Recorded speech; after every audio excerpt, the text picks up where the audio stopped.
audience. Are you having a good time? Should we keep this going? Yes. Go right ahead. Yes, give a big round of applause for ElisabethV.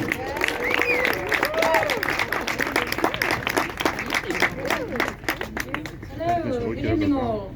Woohoo! Now, this is a story all about how my life got flipped, turned upside down, and I'd like to take a minute, so sit right there, and I'll tell you how I became the queen of Syntagma Square. See where this is going?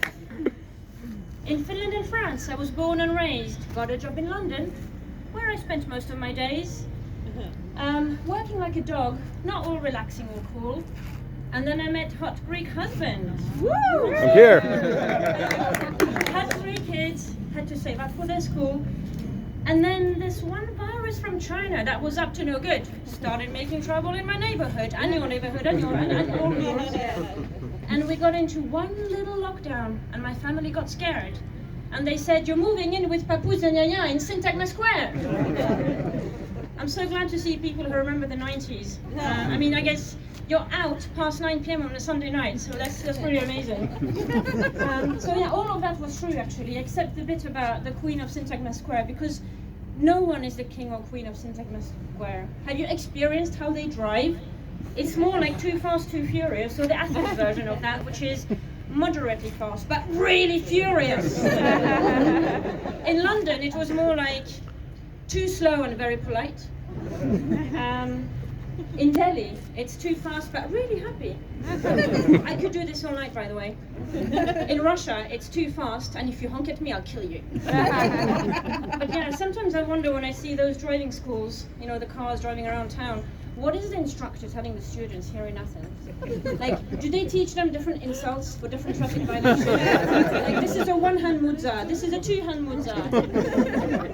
If you see the traffic light going from green to orange, go faster. If you see a pedestrian crossing the road, go faster.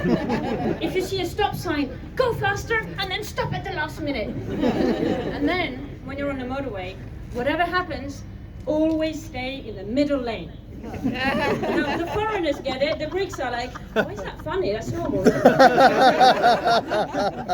But yeah, I actually strongly feel that foreigners shouldn't come to Greece and make fun of them, of the Greeks, except me, because I live with 4 of them, so I can.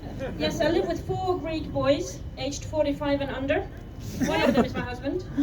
And living with 4 Greek men means I have never left the house on time. The only time I did was the 12th of September. And for those of you who don't have kids, and because you're out, you know, past 9 p.m. on a Sunday night, none of you do have kids, clearly. 12th of September is when the summer holidays ended. All the kids were off for 12 weeks. They went back to school. So my kids were on time that morning. They were suited and booted, and they had their new backpacks on, and we were waiting for the school bus. And they were like, "Mommy, it's 6 a.m. It's like, shh, wait for the bus. I really hope this year they stay in school and there's none of these lockdowns and homeschooling. I mean, homeschooling last time aged me. You can't tell my real age anymore. I'm 21, you know. No, actually, I'm pretty old. I'm a lot older. Out of all the comedians, I'm the only one here who doesn't have an Instagram handle, and that's funny because it's true. And speaking of aging, do you remember those face aging apps that were like super popular a few years ago? You take a picture and it tells you how old you'll be in a few years' time. Since COVID, those apps have disappeared. We just take selfies now. But yeah, there's one thing I do miss about COVID though. Remember, I lived with 4 boys. For 2 weeks, I experienced the utter loss of taste and smell. It was amazing. One thing has been happening to me only in Greece. And when people find out that I live, you know, I've got 3 little boys and a husband, they go, "Oh, you're like the queen of the house." Like, are you fucking shitting me? Like, what do you think about my life is queen-like? You know, for one, Queen Elizabeth, she's got peace and quiet now. There was a dead queen joke.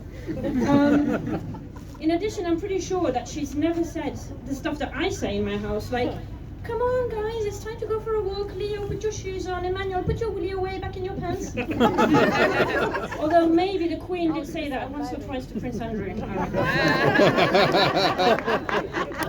And the guys didn't have to wait 6 hours to come and see me tonight. So there you go. There was a reference to the queue, this long 6-hour wait, people in London, anyway, never mind. But yeah, now you all know the story, all about how my life got turned upside down. It's been 2 years now that I've been living in Greece. I've learned not to put toilet paper in the VCs. And I'd like to thank you for sitting right there and listen to the story of how I became the queen of St. Stephen's Square. Thank you very much. ElisabethV! And Orthodox